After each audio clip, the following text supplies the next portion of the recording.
publishers, can you please put numbers? If you know it's a 3-part series, put it on the spine. Okay, I've got my coffee, I've got my stack of Scalzi books. I think I'm ready to start.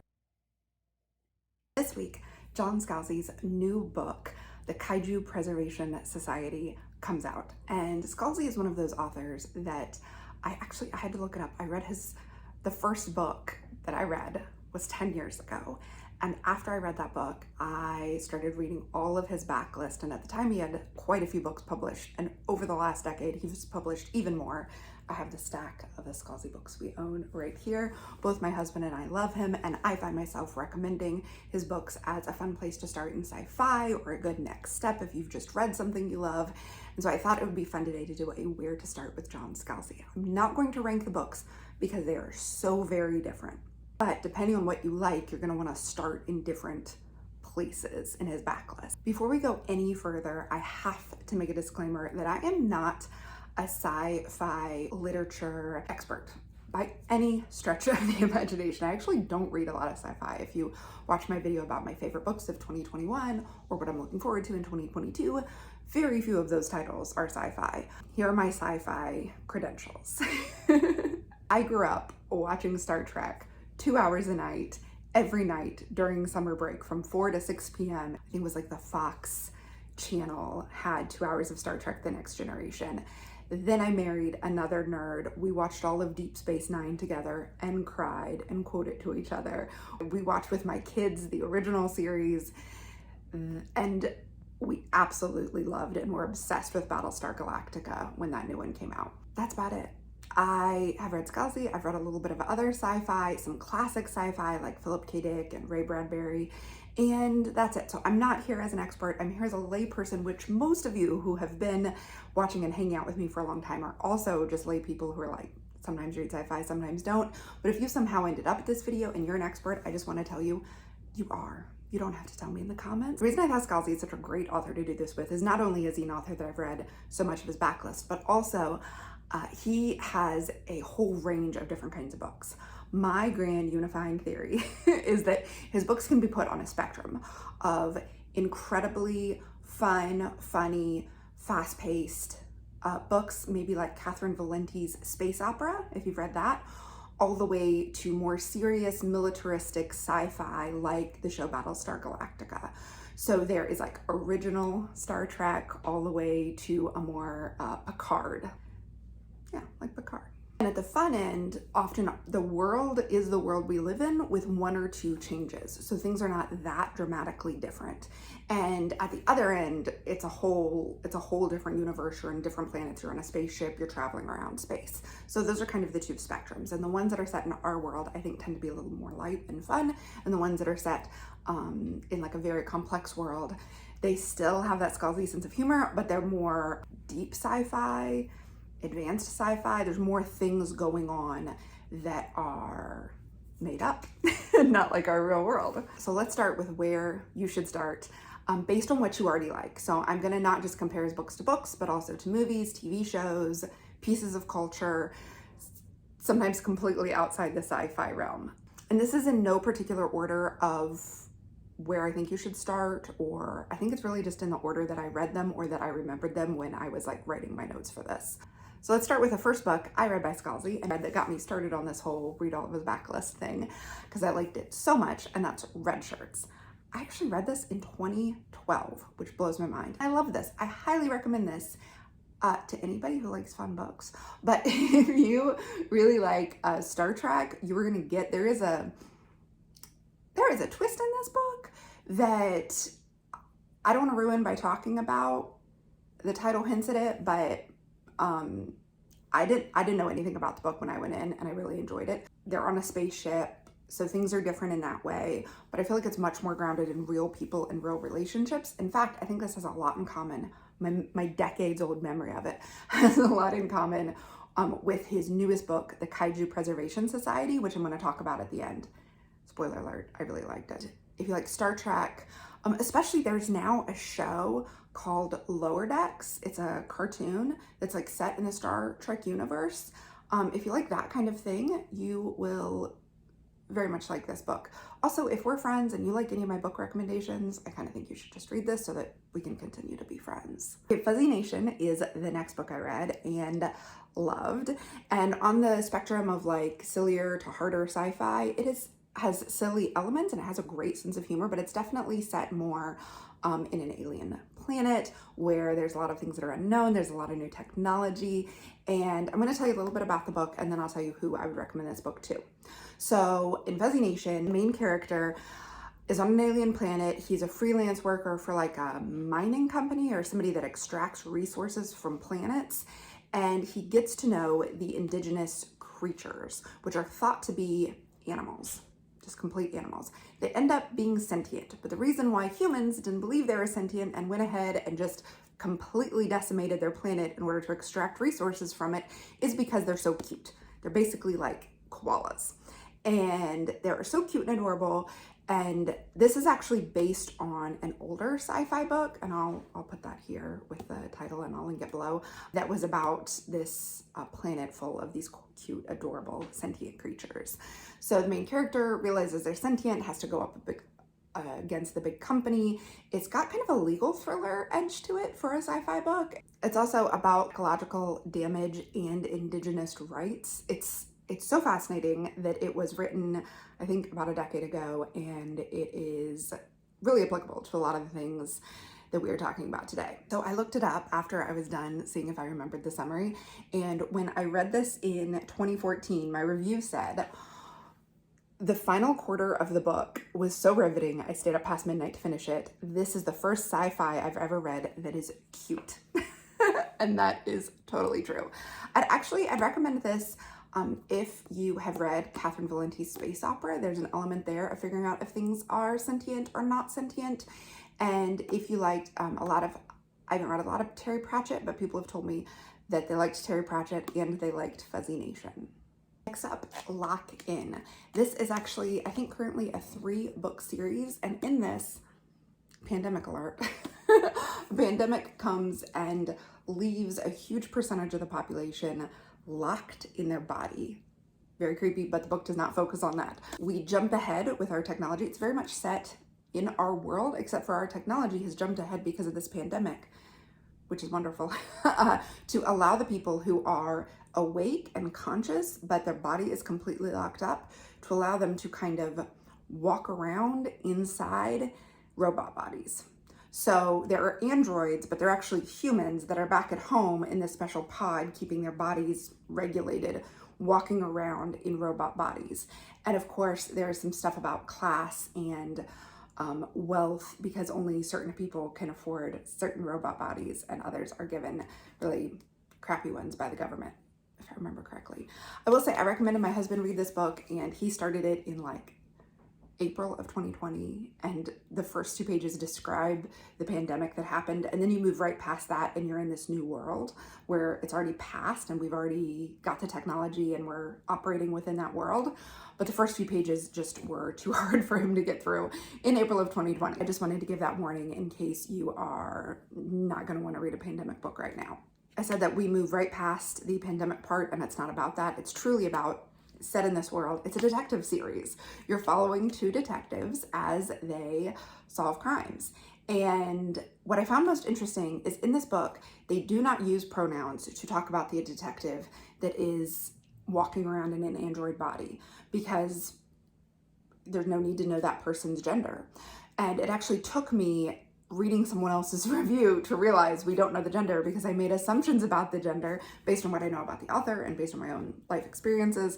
And so I think that's really interesting. And in that way, if you liked Anne Leckie's Ancillary Justice and you like the way that played with gender, or Ursula K. Le Guin's The Left Hand of Darkness, I think both of those books really make us think about how we automatically gender people based on their job, their description, their personality.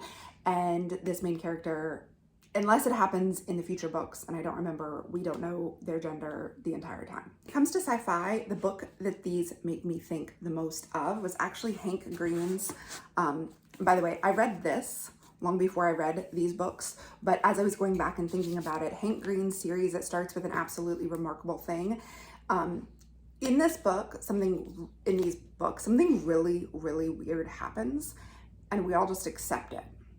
And that's what it has in common with Lock-In, is that feeling that it's our world, but something strange happened and everybody kind of moves on from it. That's the same vibes. Also, the sense of humor, the lightness, the fun, the pacing.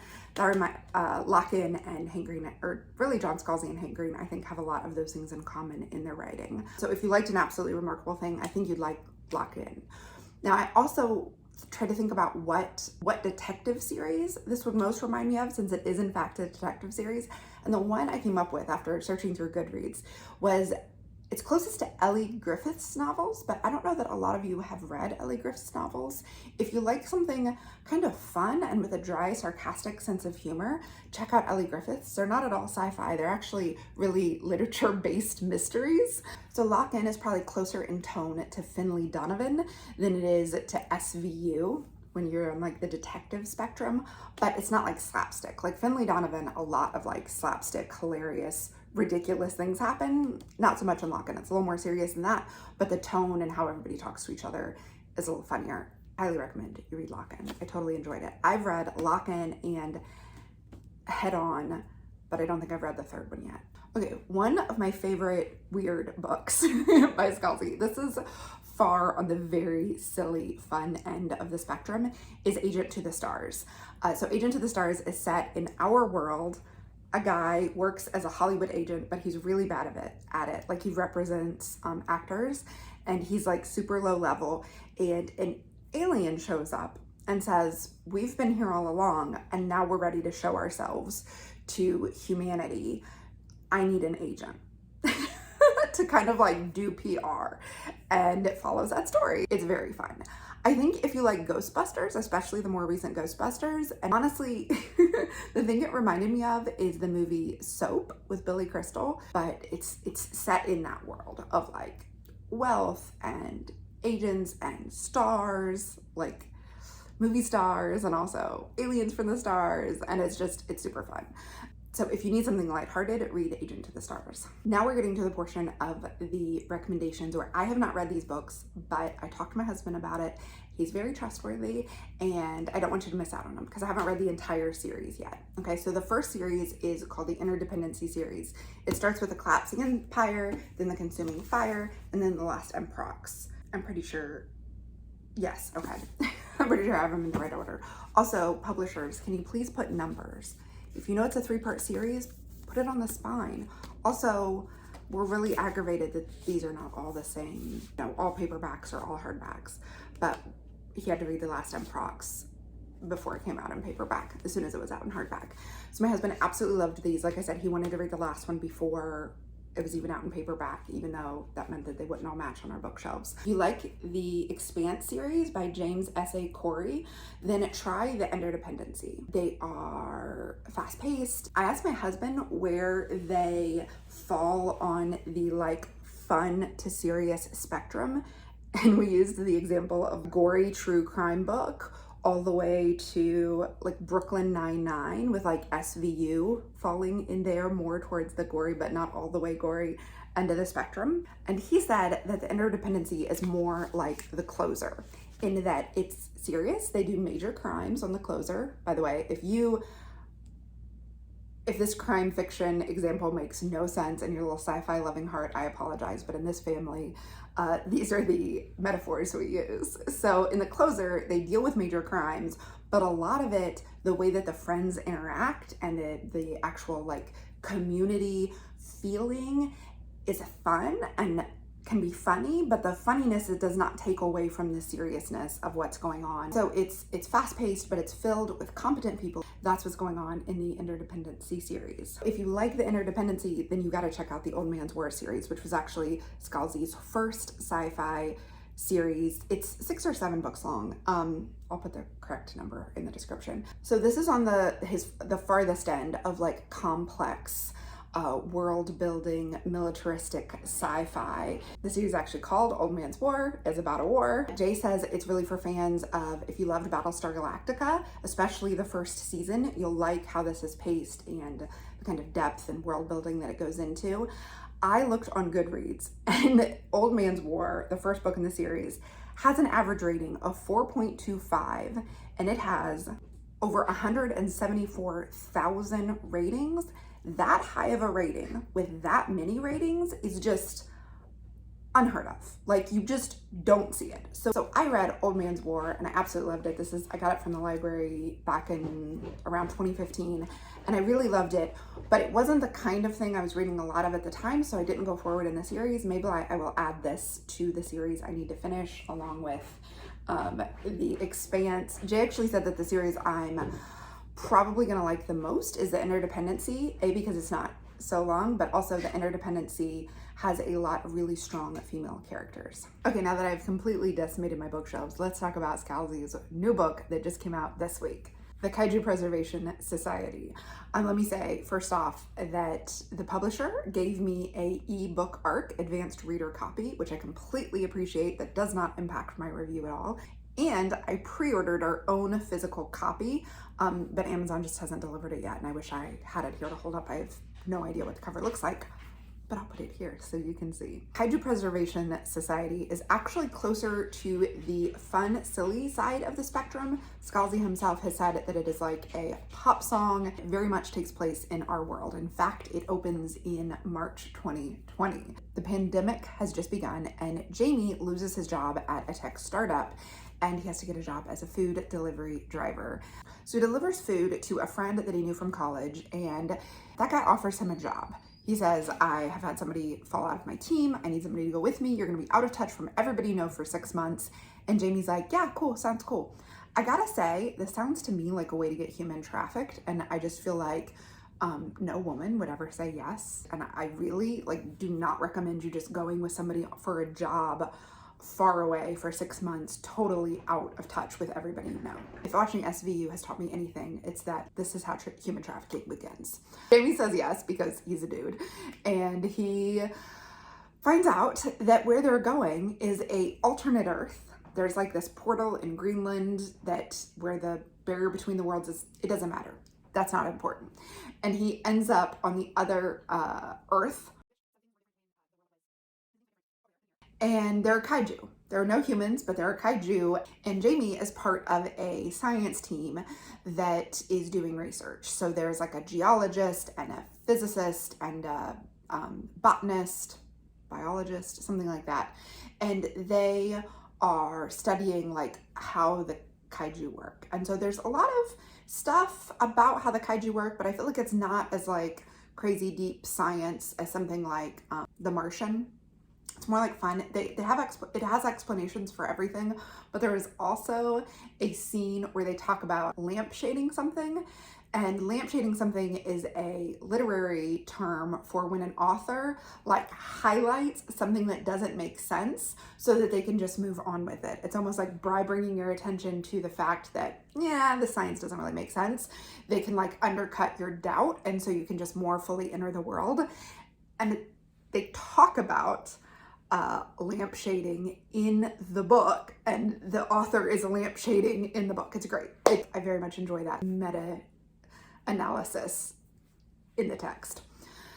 So the book is fun, and Jamie is really there to lift things. He's not a scientist at all. He was working in marketing before, which makes him perfect for parts of this job I'm not going to give away. One of the reviews I read said that this is a lot of buildup and it's slow to get started, or it's slow to get into the main conflict, but I actually think that this book is paced like an adventure story, where there is not one main conflict. There is landing in the new world and learning all the things about it, going on adventure, almost dying, going on another adventure, almost dying, going on another adventure, meeting a bad guy, almost dying. Like, that's the pace and buildup of the novel. And so if you like adventure stories and exploration sci-fi, I think you'll like this. If you love Godzilla or Pacific Rim, you definitely have to check this out. I can't really say that I like either of those, but I like Scalzi, and it was fun. And over the 20 years of my relationship with Jay, I've learned a lot about kaiju. So I felt prepared going in, but you don't need to know anything. You don't need to be into Godzilla or Pacific Rim or old Japanese movies, but I think there are some extra levels of jokes in there if you are. One of the things I really appreciated about this book, and the way that I feel like I have seen the author develop as an author and a human, is that there is a non-binary main character who no one misgenders. They use they, them pronouns, and not even the very obviously bad guy misgenders that person. And that was just thrilling. Also, the scientists aren't all Americans. They're from all different places around the world, and they're the best at what they do. So it has a diverse cast just because these are the world's best scientists. Of course, they're not all going to be white Americans. And it's diverse and more progressive in the obvious way that the world actually is.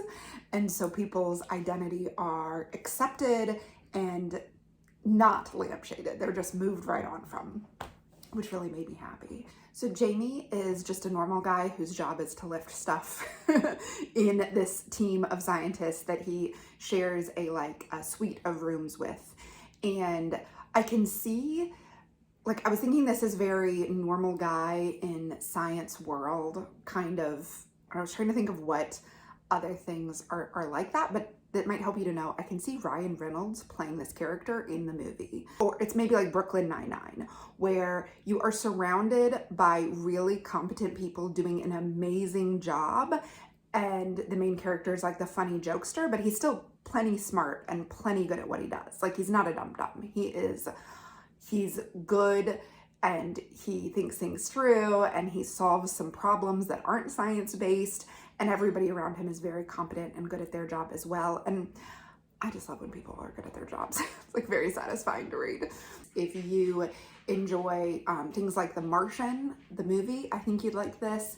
And if you love a team of Scoobies like Buffy the Vampire Slayer, I think you'd really enjoy Kaiju Preservation Society. So that is it for where I think you should start with John Scalzi. I hope that I have hit on something that you like. Maybe The Closer, maybe Brooklyn Nine-Nine, maybe militaristic sci-fi series. So if you liked this video, make sure that you actually like it and you subscribe, because I'm gonna have more videos where I say where to start with what authors, and those will probably be a lot of thriller and suspense and crime fiction authors. So let me know if you like this format and what kind of books you like, and I'll make sure and recommend some specifically for you. So you can subscribe here, and this is a video that YouTube thinks you'll like. I hope you have a great, wonderful day.